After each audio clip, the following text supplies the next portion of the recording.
In this presentation, we will look at the jurisdiction and structure of the civil courts in England and Wales.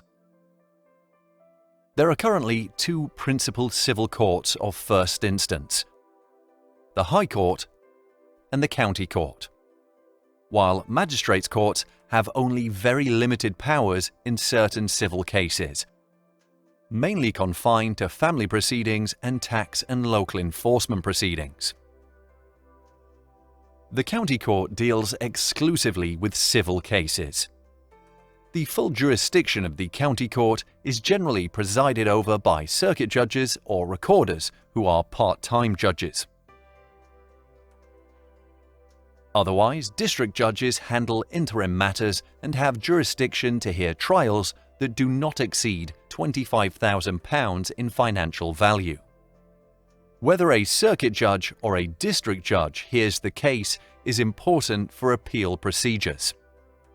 Appeals arising from the decision of a district judge in a county court claim will be heard by a circuit judge, usually sitting in a county court.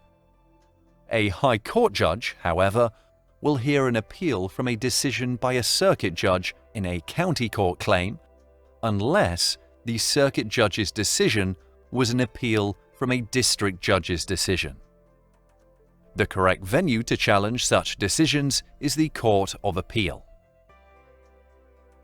A case can be started in any county court hearing centre, but it may be transferred to the defendant's local county court hearing centre if desired. The County Court is a single national entity with a national jurisdiction and sits at various locations throughout England and Wales. The courthouses act as hearing centres, with court administrative offices attached to these centres. The establishment and jurisdiction of the County Court derived from the County Courts Act of 1984, as amended by the Crime and Courts Act of 2013.